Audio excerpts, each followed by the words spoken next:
Flat కొనాలనుకుంటున్నారా? అయితే ఈ 7 విషయాలు తప్పక తెలుసుకోవాలి. ఈ 7 విషయాలు కనుక మీరు తెలుసుకోకపోయినట్లయితే చాలా లాస్ అవుతారు. నేను ఈ 7 విషయాల గురించి పూర్తిగా నేను తెలియజేయబోతున్నాను. సో వీడియోని ఎక్కడ స్కిప్ చేయకుండా చివరి వరకు చూడండి. నేను మీ Sravanthi, real estate expert. So ఈ 7 విషయాలు ఏంటంటే, ఫస్ట్ వన్ వచ్చేసి క్వాలిటీ. ఒక అపార్ట్మెంట్ క్వాలిటీ ఎలా ఉంది అనేది మనం ప్రీవియస్గా చెక్ చేసుకోవాలి. సెకండ్ వన్ వచ్చేసి ప్రైస్. మనం కొనబోతున్న ఫ్లాట్కి ఎక్కువ పెడుతున్నామా, తక్కువ పెడుతున్నామా, ఆ ఏరియాలో ప్రైస్ ఎంత నడుస్తుంది అన్నది మనం చెక్ చేసుకోవాలి. థర్డ్ వన్ వచ్చేసి లీగల్ చెక్.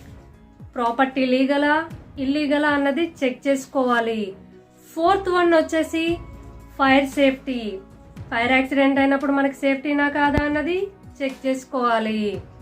ఫిఫ్త్ వన్ వచ్చేసి ల్యాండ్ డిస్ట్రిబ్యూషన్. అపార్ట్మెంట్కి పర్మిషన్స్ ఒక 4th ఫ్లోర్ వరకే ఇస్తే, 6th 7th ఫ్లోర్ కనుక ఇల్లీగల్గా ఇస్తే మనకు ల్యాండ్ డిస్ట్రిబ్యూషన్లో తక్కువ షేర్ అన్నది వస్తుంది. ఇక 6th వన్ వచ్చేసి మెయింటెనెన్స్ ఛార్జెస్. మెయింటెనెన్స్ ఛార్జెస్ ఎక్కువనా తక్కువనా అన్నది ఫస్టే క్లారిటీ తీసుకోవాలి. ఇక 7th వన్ వచ్చేసి కనెక్టివిటీ. మనం తీసుకున్న ఫ్లాట్ వచ్చేసి మనకి అన్ని అవసరాలకి దగ్గరగా ఉందా, హాస్పిటల్స్, మార్కెట్స్ మనకు అన్నిటికీ అవైలబుల్గా ఉందా, బస్ సౌకర్యం ఉందా అన్నది చెక్ చేసుకోవాలి. ఈ 7 విషయాలు కనుక మీరు చెక్ చేసుకున్నట్లయితే మీరు ఒక మంచి ప్రాపర్టీని కొనుక్కోవచ్చు. ఇక రియల్ ఎస్టేట్ పరంగా మీకు ఎటువంటి డౌట్స్ ఉన్నా నన్ను ఇన్స్టాగ్రామ్లో ఫాలో అయ్యి నాకు మెసేజ్ చేయండి, నేను తప్పక రిప్లై ఇస్తాను. Thank you.